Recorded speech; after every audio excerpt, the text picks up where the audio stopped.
Sesida 1948 ki July da pangthokpa election se sige election sida koi lamyan ba irabot masamak koi praja sangha hariba kanu sidagi ma koi mai pa eba aduga mau gi lucingba tangkhun gi lucingba mana ngasai kanu toloriba mayam do ma masamak chatlaga makoi gi miyam du da dang MLA oiraga lau akoi leipak ngakminasi Manipur kanminasi haina kanglu khuding makki lucingba singse mana hariba apunba kana sida koi gi political gi united map sida adumba irabot na propang namkhibagi tangka amakak leiba adu laibak thibadi September 21 1948 sida koi gi pungdom bam haiba mafam sida protest amagi haigala Miam duga muknabada gatana ama thoktana dui matungda magi party praja sangha amasu krishna sabha haribase unlawful way na law thorakpadagi mama samak underground tagre aduga October thadadi ma underground da leina communist party sem gre manipuri shumai toraga sakhibadagi magi lambi sit underground gi lambi da tongan sakhibari shumaina tangkak amakhakta akoi manipur sina bharatagi ningkha tamakpa matamda manipur se machet taraga kairam ge toba tangkak amakhakta irabot kumba ama thora kanda lauramba adumba daita se ngasigi matam se sida greater nagalim gi yamna highest peak stage of shalakpa matam kuki separate demand gi highest peak stage of shalakpa matam tongan ba kanglu furup mayamam gi marakta mapan gi tongan ba shakti mayamam singchep tharakta maruwaina maitai am sungpangan gi marakta singchep tharakpa sungba matam sida akoina visionary waiba aduguma leader neta irapot kumba ira lamyan ba irapot kumba adumba luchingba to manipuri khunai na mathau tai hojik lairiba political leader singa sige marakta manipur da masagi leijariba territory sige manungda mapan ge mitop sing changchalakpa village mayam ama hengalakpa haripra village hingalakpa gi matang se akhoi gi chiptan system se akhoi gi khun anauba pokpa khun anauba da akhoi gi kana toba chief oiba sigi chiptan system se masi Mizoram gi oina 1954 da masi lotion ki eba ko mage heredity hai tare mapadagi machada village chip hen bagi that kind of system se Mizoram gi 1954 da lotion gre thupchan gre ba ko Manipur gi 1967 da sip akhoi gi kana tobune abolish tobune adu hojik phawba madu practically enforceable oida dana hojik phawba chatheri ba shwain tobasina village gi chiptan system asi Manipur leiba da maram warakanda khoi gi maru oina kuki kanglup ki akhoi gi chilinau sing sigi area da masu maina village ano ba myam pokthoi village sing se mi manga bu le di mi tara yum tara bu le di yum manga bu le di village ano bom khai ba macha nu pa gi mu khai bi ba pa gi mu khai sum be system si adum leiba ai this village chip oiba kan da mangonda customary gi magi keno me ama privilege me ama phange ba lengak te su magi keno me facility me am phange ba aduna village gi maming da lakpa adumba lengak ki benefits me ama facility me ama kana phange ba aduna si pokthok sigi pokthok ano ba sing si da su mapan da gi lakpa adugomba akhoi langkhoi wang da gi chang pa mioi kya ma se changchalak pa gi akhoi masak oirakpa then ano village me ama hojik ki hairi ba sing si da fabricate tawraga village pokthok pa system lakpa sigomba mayam se yeng kanda akhoi forest ki lam kokthokpa khotokpa mayam akhoi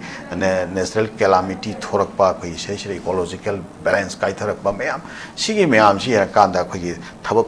katasengna akhoi paikhatpa haukhibane ba hanagi akhoi chief minister siri nomthomam biren gi government se taseng badi ko masisida akhoi gi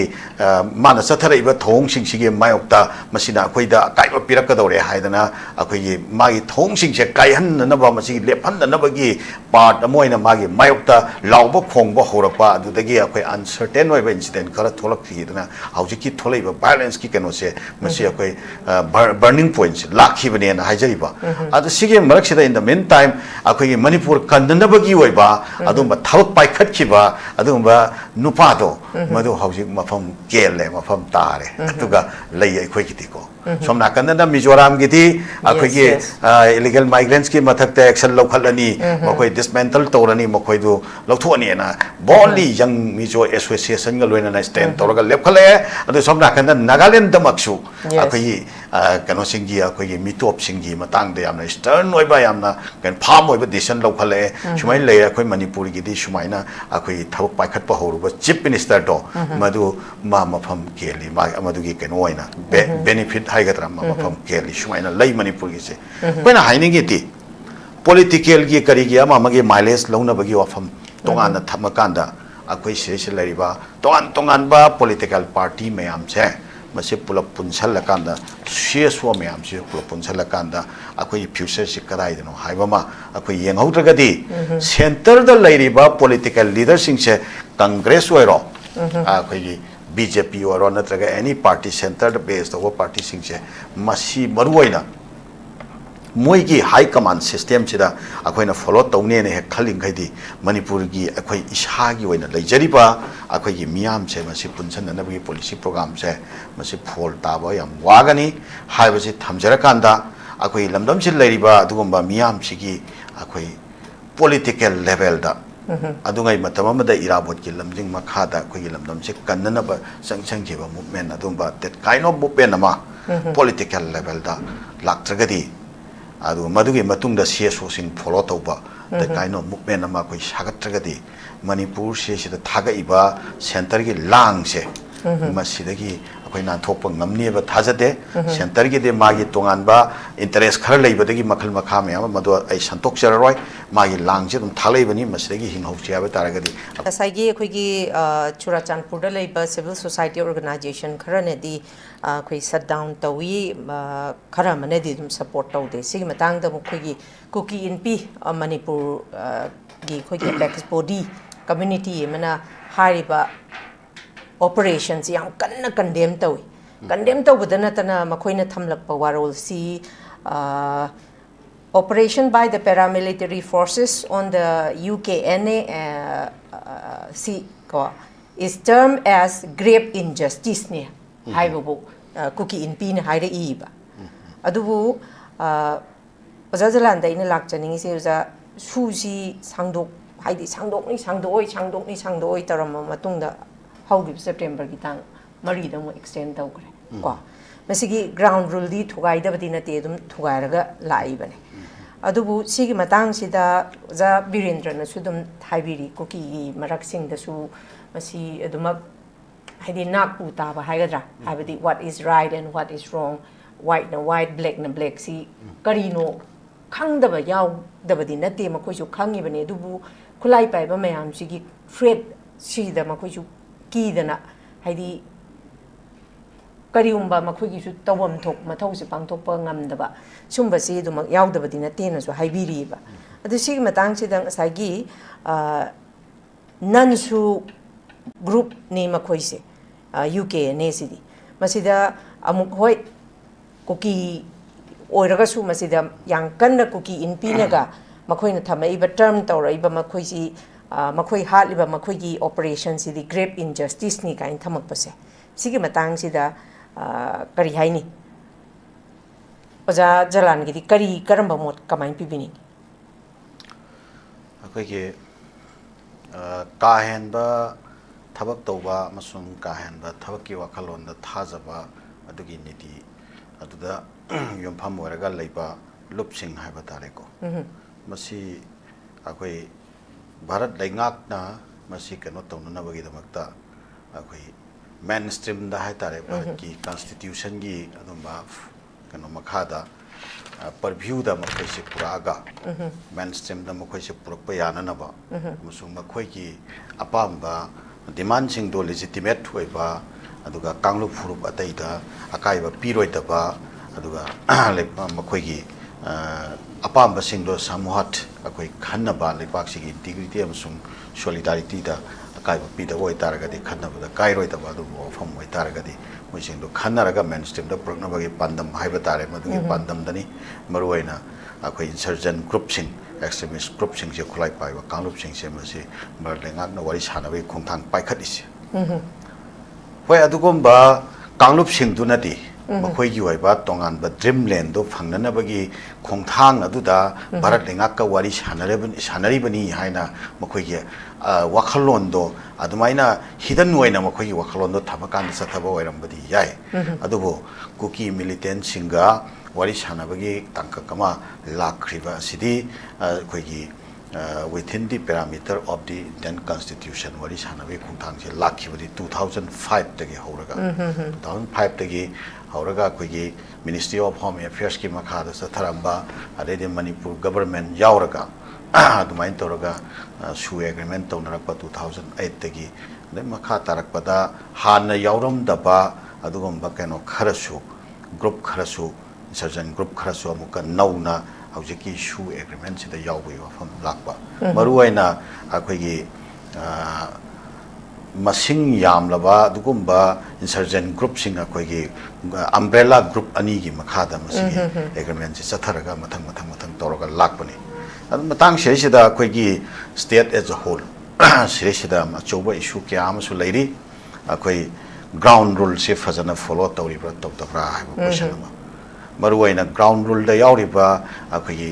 military operation haitare makoi operation si makha tan chathabra or chathadabra dui question de ama choba wahang leiri adagi extortion gi issue da ama choba wahang leiri lepak si gi peace and harmony da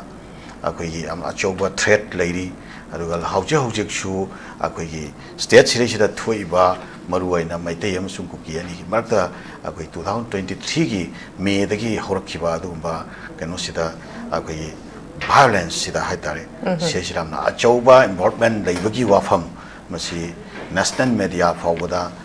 koi masi report tawna tongan ba independent agency kaya na faw report tawna bharat ki adumba parliament ta fawba masi gi issue se MP sing na raise tawna amna achauba sigi question leiri si leina sigi marak sida Manipur lengak na adugumba keno singdo militant singdugi marakta khanaba militant group haratagi ceasefire akoigi su se masi Manipur sarkar su yauna tawnabanina Manipur sarkar gi oina di hantuai haiba adugi warepna singba akoigi assembly da warep lawdana leiriyeba ko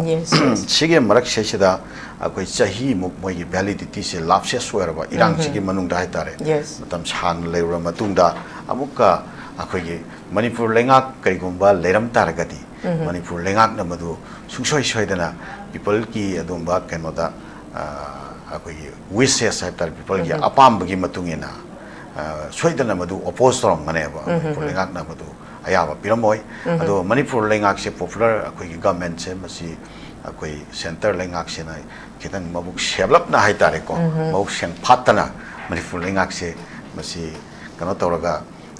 suspended animation da thamaga akoi president gi rule chalairaga thamba sigi president rule chalairaga thamba sigi manung chiresida akoi Manipur lengak ki human adumba assent to piraga haujiki hariba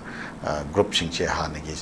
su chathariba group singche nau namuka agreement sign tawna khona tawba sigi da yauriba ground rule singche masi strictly follow tawgadra haidana koina khalamba dugi ona tainabada haujiki hariba umbrella group sida yaudabani haiba adumba kanglup khara tholaga tongan ba makhalgi activities me ha mama kan nauna tokhalapagi poche masi lakba haitare masi khoi kanogi level da su Ministry of Home Affairs ki level da su yamna achoba khoi threat amoina soidana consider torongani aduga loinana khoi hausiki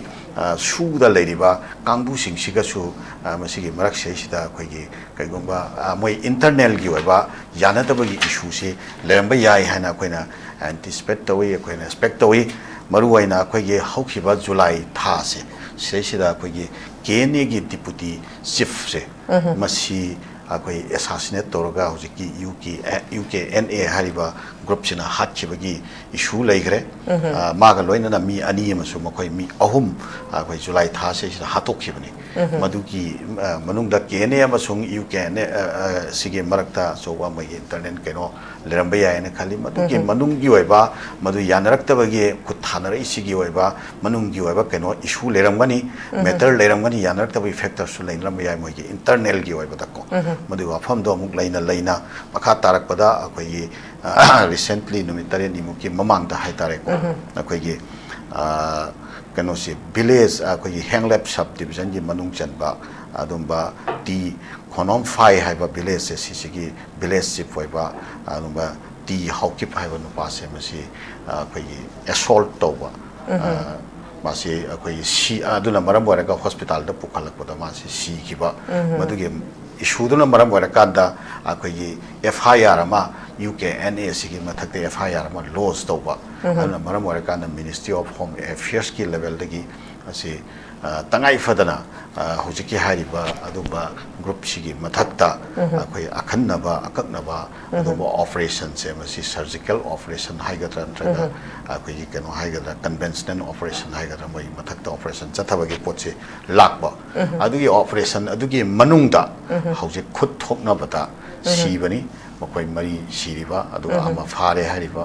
सिगी पोचे सुमाइना लाकपनेना अदुमाइना हुजि फाउगी ओइना लरिबा फैक्सी अखोइना खंजबदु सुमाइना थमजगे Matang सेसिदा अखोइगी observation अखोइना पिजनिंगबा अखोइगी opinion हाइबा तारे अखोइ comment हाइबा तारगदि मसी अखोइदी मतम कयागी ममांगदगी अखोइ अदुम मसीगी वासी हाइरगा लाक्जबनी मरुओइना अखोइ इरांगसिगी मनुंगदा centre की अदुगुंबा paramilitary forces पोइरो नत्रगना अखोइगी defence की मखादा लेबा तोंगान तोंगान बा अखोइगी कनो सिंगसे army अदुगा तोंगान तोंगान बा अखोइ security की एजेंसी सिंग लॉ एनफोर्समेंट एजेंसी सिंग से मसिना अखोइगी लमदम से चथरिबा अदुंबा कनो से लॉ एंड ऑर्डर नाकनबगा मरी लेना चथरिबा थबक थोरम सिंग से मसि याम पार्शियल ओइबा अदुगा येंगबदा अखोइ मिचंग मिखाइ नाइबा मानबा वैली दना अमा हिल दना अमा तौबा मानबगी थोंग से सदम तौरगा लाकपनी तौबा तारगदी रेशनल ओइना तौगदमनी Manipur as a whole Manipur की मफम खुदिमक्ता चप मानबा मियंगदा मसिगी थबक सिंग से पाइखतकदबनी हाइबा वफम से अखोइदि मसिगी ओपिनियन से अखोइ पिजरगा लाकपनी ngasi सुमतुगी ओपिनियन तो पिजगे वैली ददि मरुओइना तोंगान तोंगान बा अखोइगी सर्जन्स मयाम अमखक अखोइ फागतपगी वाफम लेखरे तोंगान तोंगान मफम दो ऑपरेशन मयाम चथदना मिफांग पुन तौबगी पोट लेखरे अदुगा इवन आरामबाईगी कनो फावबदा अखोइ फादना अखोइ सिरगी पुखिबा खोखिबा वाफम चिंबल लेखरे अदगी अते अते लालहौबा लुपसिंगी सु अखोइ तोंगान तोंगान मफमदा हाइरोक्तगा मी तरा निथोय हमदोय पुन्ना अखोइ खुजु खुलाइगा यावना फादना खोतना सुमाइना चथ पुलप पुलप अखोइ ऑपरेशन जी हमने स्ट्रिक्टली चथबगी थोंग भेलिडिटी अखोइ अदु उइयबको इरांगसि मनुंगदा हाइतारे अदु चिंगदा मसिगी ऑपरेशन सी यामना कन्ना अमुखंग मी तरागा माथोय निथोय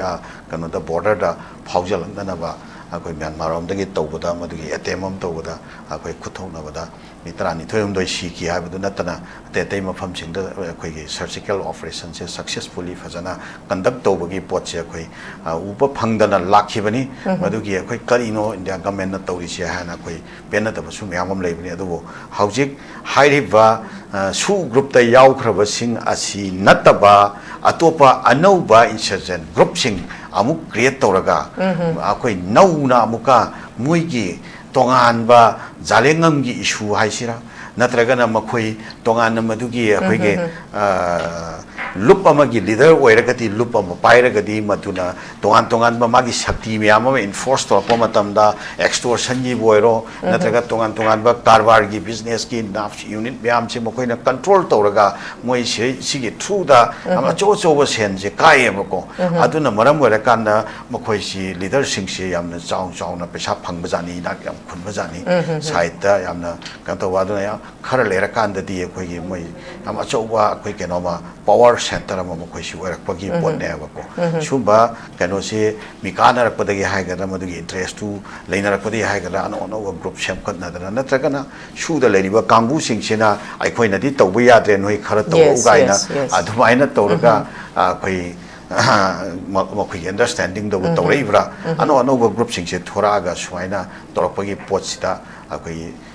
मिनिस्ट्री ऑफ होम अफेयर्स की अखोइ लेवल दगी मागी इंस्ट्रक्शन दगी हाइगदा मागी मियंग मखादा हाइगद्रा अखोइ लेरिबा अखोइगी कनो सिंगना पैरामिलिटरी फोर्सेस ना अकन्नबा अखोइ ऑपरेशन चथबगी थोंग अमा लाखुसि अखोइ लेपाक सिगी अखोइ स्टेट एज अ होल सिगी इंटरेस्ट अखोइ मसि पुंगनिंग थौगनिंगाई ओइ मसिगोंबा मखलगी अदुंबा ऑपरेशन सिंगसे मणिपुरी मफम खुदिमक्ता मणिपुरदा शांति अमसुंग चानसिनबा अखोइ मियामगी नेना ताबा पुंसिरोल अमा अमुहन रेस्टोर तौननबगी वखललोंदा मसिगोंबा ऑपरेशन सिंगसे मखाताना चथबसि चुमी हाबा दुगी पामदो पिजगे मसि not only the particular community ko particular community amada nataba madugi mayokta nataba madugi mi shirakanda particular community dugi mi shiena akhoina harauba moigi mi hatle particular community dugi mi khara hatle na hairaga haraubugi wakhalon du nataba a particular community du ta natana atai singi mafam sing da su akhoi ain na yataba ain gi mayokta thok toba aduga miyamgi punsi amsung lanthumda akiba tujumba piba that kind of elements pasiti akoi neutralize tobasi si tangai fatana lepaki rule of law is masif kano tawna na bagi nota enforce tawna bagi nota lengang na paikhat pa khongthang amani masam strict koina lehanningi mafam khuding mota ha mafam se thamjake aduga makha tarakpada akoi gidi counter-insurgency operation da mi siba or sidaba madu Bharat lenga kamasung akoi Kenogi Marakta administration Namasunga Adugumba elements in Duki Marakta Topa Adumba Totomani. Akogi Miamna Pami Bati, Kainakan, Akogi Miam says extortion free waiba. Aduma social environment, Lakpatu neighbor when the Pamserisi. Adani Shubata, Akogi Miam say, Nena Taba, Kanagumba Amatana, Akogi dictate Toba, Nataba, Nena Taba, and the Espar law, Espar rule, Akoi Miamsi, Espar constitution. As per social norms, akoi mayam se janat chin ne hingmin na bata kai go ma khalgi disturbance amata pibi rakta si pame ba are buffer zone tauri mayam se masi akoi lok thopi ki ba masi lehenda ba pame masi gi mathakta akhanna ba akoi gi lenga ki akhanna ba dumba kano se military operation se masi chathani maramde buffer zone hairakanda akoi lambi se chathok chasin tawbada kana gumba kharana thingi or thingde haiba issue se masi lothu haninge masi lening de particular community mana yadri phawa lambi si chatpe yaroi haibagi system da chatlan ngamde haibagi system da leiba se masi bharat ki lenga ki maida yam chauna abuba kali Kaningai waiba, Malim Mang the Ikai Pew Kumningai waiba, Bharat si Akogi International Gear, United Nations Gear, Dumba Permanent Security Council member for bit Toriba, Lepakam near Magi, territory Manunda, particular people Hara, Mafama power Salanba, Nambagi Magi security measures, Adu Bharat Legakna Lokotangam de Hai Tarakati, Maduta Seng Namdribra, Natraga Bharat Lengaki, Puxel Sepa. Mabuk Shepa, Adobolisi program Curley, but the Namdriva have a wang say, Malim Gimiam among Damasi, Yamna, Miam Punamaki Wang Damasi, Torpa, Wangamani, Adona Maramorakanda, Campo Pisat Pia de Hariba, Jasan Puchat Pea de Hariba, Jasan Purgi Mina Impanda Lakpa, Gi Hariba, Sigi issue say, Yam Chang Lehending, they must see Lehendingi, Lamdam says the Nena Taba, Miam Gedumba Punsiro Lama, away. Restore tong na ba kong thangse apai tongan ba mathau tha ba khuding mak security ga mari leina ba measures ki boiro ate tai hiram khuding mak se mase lenga ki mai kai degi yamni effectively aduga time bound da si thabak sing se pai khalan ningi ha ba pham se sumai tham chake okay thank you very much makha chatha loishilak patai yo jazalan talak chake jazalan hojik phobada lairi ba khoi gi chahi ani ga tha taruk khanchela ba conflict si na maram orakanda habidi ojabire na sudu makpan biri evaluation ge haragadi irai laina to maklusion ba yabane haidana adubu akhigi miyamna dum haina bada cookie singsi government of India na proxy soina season haiba warolam su thamli adubu masidagi khoi popular government ama semjarage haidana chatlaga su even home minister Prime Minister Jalal and Home Minister Ukna Pangdana dum lakiba. Masida malai si nga ki government of India gi makugi geopolitics ida. Kuki desu a piece amuk tawba. Maitay desu a piece amuk tawba. Habidi tongan ba haidi rules in Laura Kanda. Habidi Makogi kanu sida pibanung da chan kibedagi adumak laiba pibam ni base aduduna haidi apc maitai da sudum taw ba male cookie da sudum apis taw ba male aduna yana ba chat pasida lairiba kogi manipur gi lairiba legislature singsina chap chaba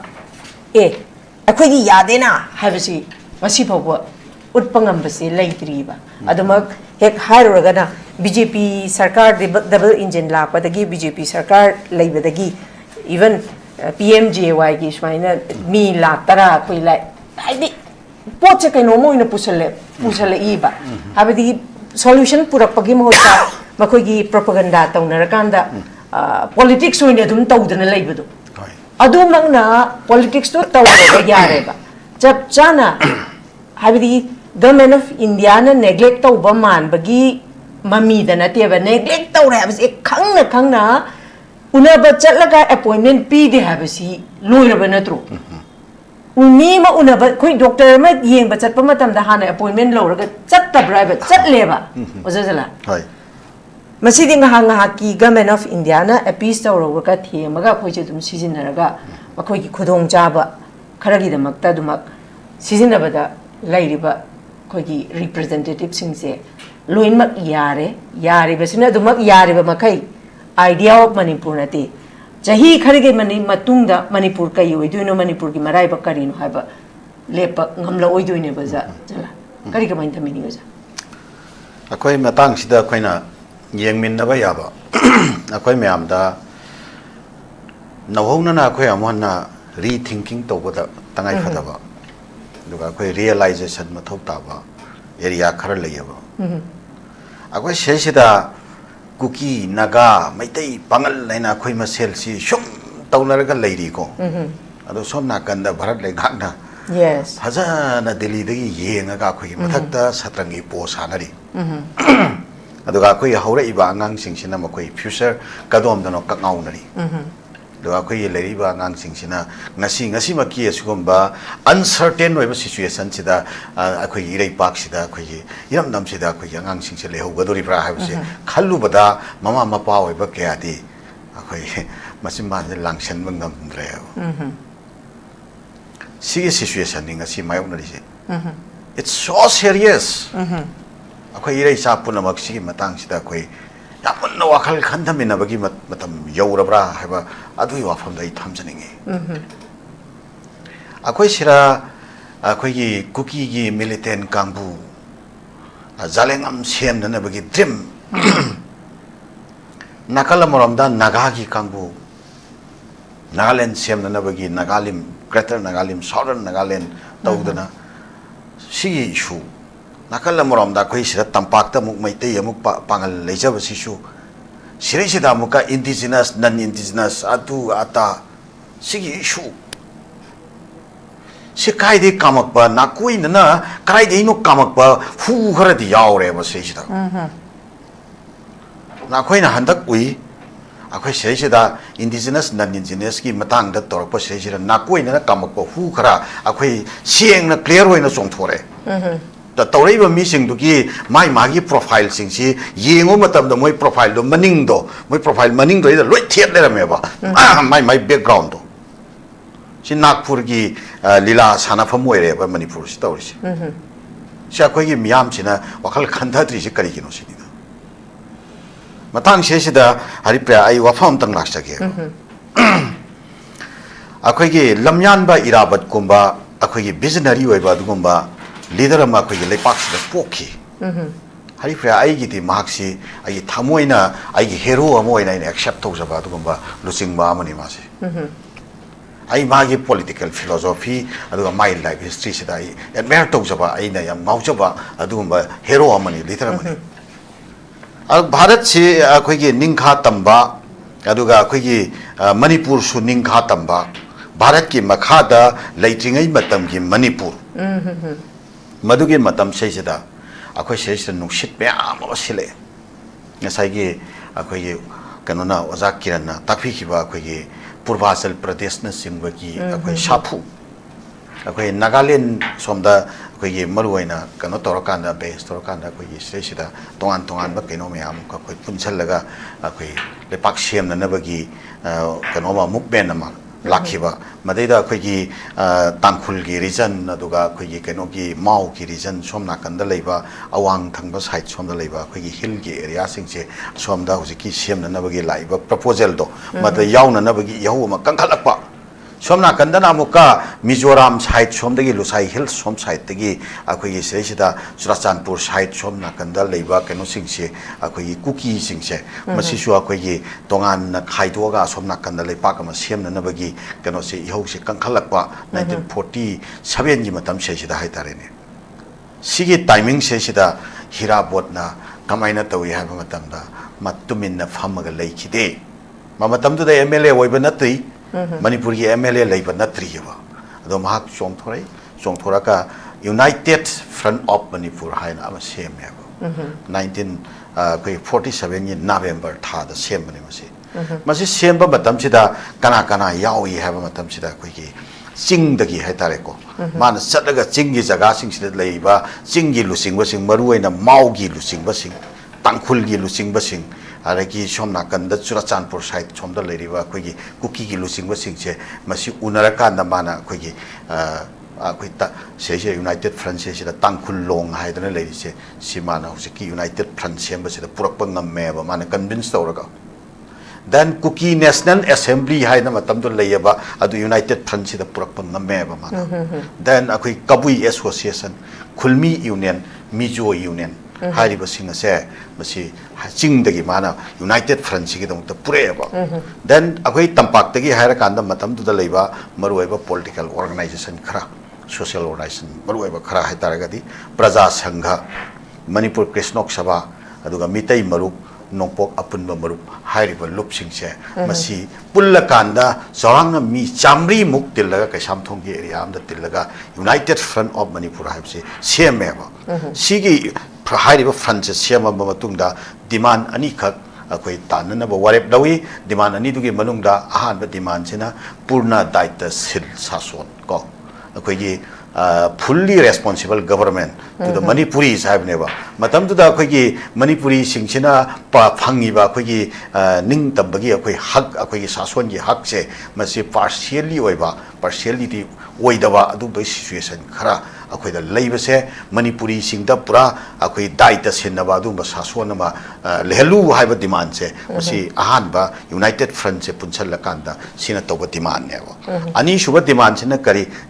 Akogi Manipur ki territorial integrity se preservation to gada bani have se masigi demand se taw ya si warep si loraga singam sung tam ani mak punsal lakanda Manipur ki territorial boundary territorial integrity se mase preserve to gada bani haina unanimously adugumba consensus oiba mongda madugi warep ama purapang namba aduba visionary leader ma khak thoraga haribo afam sing se tawre eba si matungda July gi Sesida 1948 ki July da pangthokpa election se sige election sida koi lamyan ba irabot masamak koi praja sangha hariba kanu sidagi ma koi maipa eba aduga mau gi lusingba tangkhun gi lusingba mana ngasai kanu toloriba mayam do ma masamak chatlaga makoi miyam tu da dang MLA oiraga lau akoi leipak ngakminasi Manipur kanminasi haina kanglu khuding makil lusingba singse mana hariba apunba kana sresida akoi political gi united map sida adumba irabo na propang namkhibagi tangka amakak leiba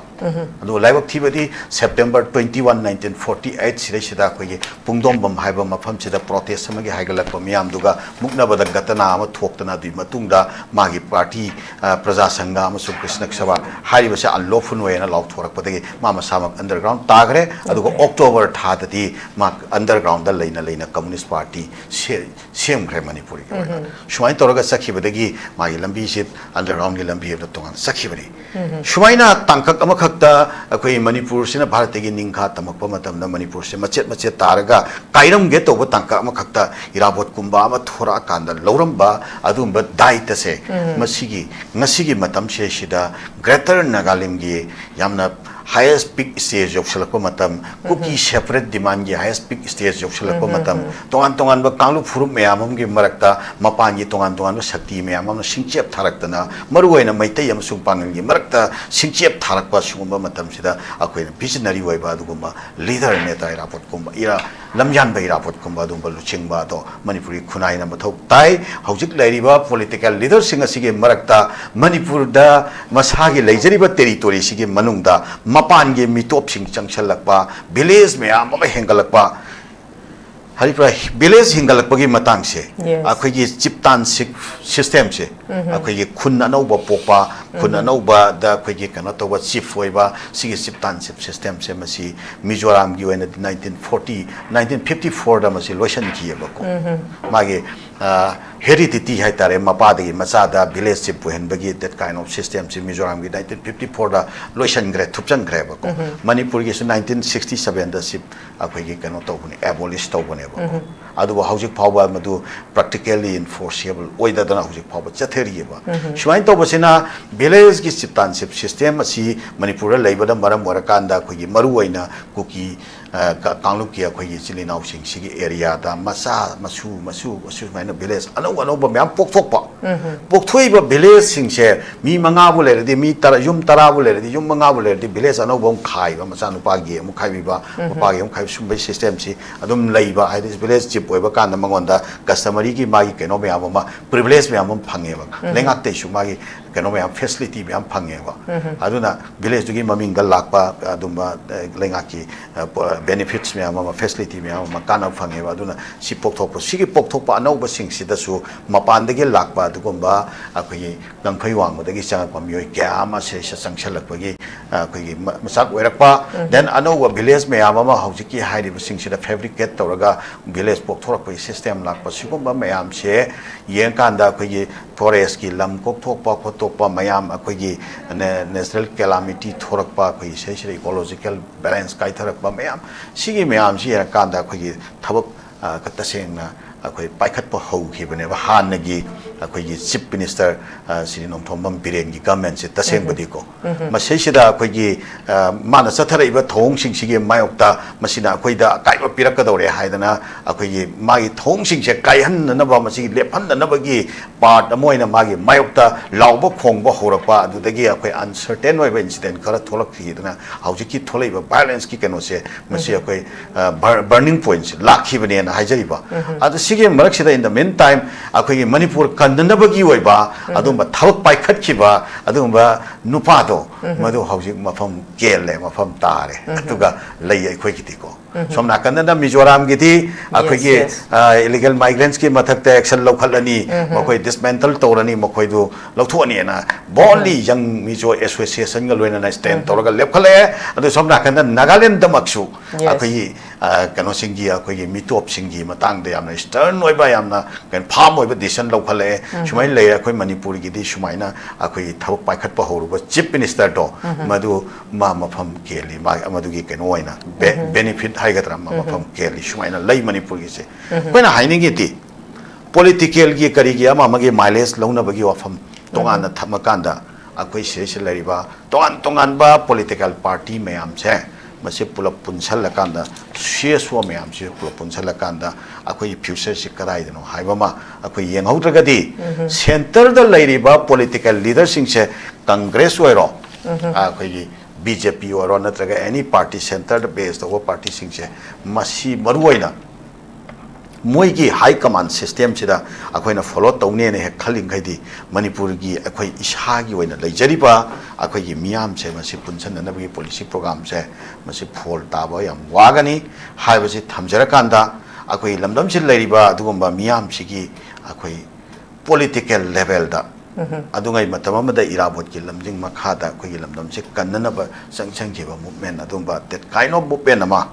political level दा लाक्त्रगदी अदु मदुगी मतुंगदा CSO सिंग follow तौबा the kind of movement अमा कोइ सागत्रगदी मणिपुर से सिदा थागइबा सेंटर की लांग से मसिदगी अखोइ नाथोप ngमनिबा थाजदे सेंटर की दे मागी तोंगानबा इंटरेस्ट खर लैबदगी मखल मखा मैम मदो ऐ संतोक चररोय मागी लांग से तुम थालैबनी मसिदगी हिंगहौसियाबा तारगदी अखोइ मियाम से मसि सेंटर की पॉलिसी दुगी मखादा नतबा अखोइ इसागी लैरिबा ग्राउंड रियलिटी सिदा अखोइ पुन्ननबा खोंथांग अमा हौसी हाइना अथमाइना या अपील तौनिंगे ओके